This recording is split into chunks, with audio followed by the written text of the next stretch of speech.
की आग भारत की अर्थव्यवस्था जलने लगी, खतरे की घंटी। 2026 तक भारत को झेलनी पड़ सकती है मंदी की मार। 7% ग्रोथ खतरे में, तेल की आग में फंसता भारत। दुनिया जिस आग में झुलसने की ओर बढ़ रही है, उसका धुआं अब भारत तक पहुंच चुका है। ईरान और इजराइल के बीच का बढ़ता तनाव केवल पश्चिमी एशिया की राजनीति तक सीमित नहीं रह गया, बल्कि भारत की अर्थव्यवस्था के सीने पर भी बोझ बनकर बैठने लगा है।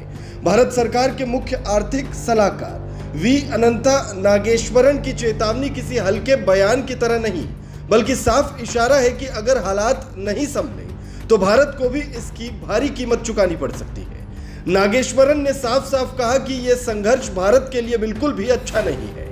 और क्यों हो, जब कच्चे तेल की कीमतें 73 से $74 प्रति बैरल तक पहुंच चुकी है, तो आने वाले दिनों में ये दरें $100 या उससे भी ऊपर जा सकती है।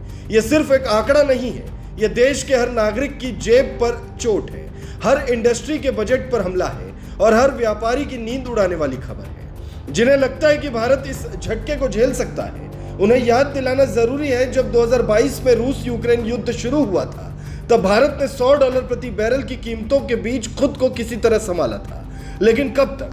हर बार अर्थव्यवस्था से ये उम्मीद करना कि विश्व युद्ध जैसे हालात में भी 7% की ग्रोथ बनाए रखेगी, और ये धोखा अब खुद सरकार के भीतर बैठे जानकार भी नहीं पचा पा रही। नागेश्वरन ने एक और बात जो स्पष्ट की, वो ये है कि मौजूदा संघर्ष 2008 की वैश्विक मंदी जितनी तत्कालीन झटका नहीं दे सकता, लेकिन इसका धीमा जहर भारत को लंबे समय तक बीमार रख सकता है। उन्होंने चेतावनी दी है कि यह संघर्ष वर्षों तक चल सकता है और इसका कुल प्रभाव शायद 2008 से भी ज्यादा गंभीर हो। अब सवाल यह उठता है कि भारत इसके लिए कितना तैयार है, और क्या सिर्फ सब अच्छा है जैसे दिखावटी बयानों से हम इस संकट से पार पा सकते हैं? शायद नहीं। नागेश्वरन ने माना कि भारत की विकास दर 6.5% है, और यह भी सच है कि पश्चिमी देश की तुलना में यह कहीं बेहतर है।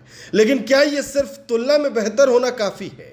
देश में हर दिन महंगाई बढ़ रही है, पेट्रोल और डीजल की कीमतें हर आदमी की कमर तोड़ रही है, और ऐसे में अगर तेल की कीमतें और बढ़ी तो भारत के लिए ये एक भयानक आर्थिक झटका साबित हो सकता है।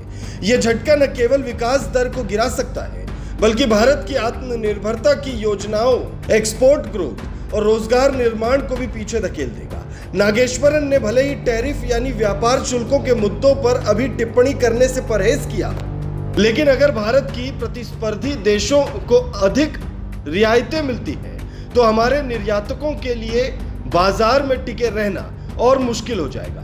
यह एक ऐसा खतरा है जो अभी से देखना शुरू कर देना चाहिए, न कि तब जब संकट सिर पर खड़ा हो। भारत ने पिछले कुछ वर्षों में जो उत्पादन प्रोत्साहन योजनाएं चलाई हैं, उनमें जरूर कुछ सफलता मिली है। जैसे मोबाइल फोन का निर्यात अब 10 से 15 अरब डॉलर तक पहुंच चुका है, और अक्षय ऊर्जा सेक्टर में भारत ने कई घरेलू निर्माण क्षमताएं खड़ी की है। लेकिन यह सफलता तभी मायने रखती है जब वैश्विक झटकों से निपटने की तैयारी भी उतनी ही मजबूत हो। और सच्चाई यह है कि मौजूदा ईरान इजराइल संघर्ष भारत की इस तैयारी की असली परीक्षा लेने वाला है।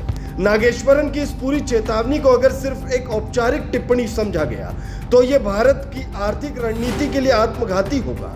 अब वक्त है कि भारत सरकार, नीति निर्माता, उद्योग और आम जनता सभी इस संकट को गंभीरता से लें। आर्थिक मोर्चे पर हम पहले ही वैश्विक परिस्थितियों के बोझ से जूझ रहे हैं, और अब लापरवाही की गुंजाइश नहीं है। भारत अब सिर्फ देखता नहीं रह सकता। ईरान इजराइल युद्ध भले ही वहां लड़ा जा रहा हो, लेकिन इसकी चिंगारी हमारी अर्थव्यवस्था को जलाने लगी है, और अगर अब भी हम नहीं जागे तो कल बहुत देर हो जाएगी।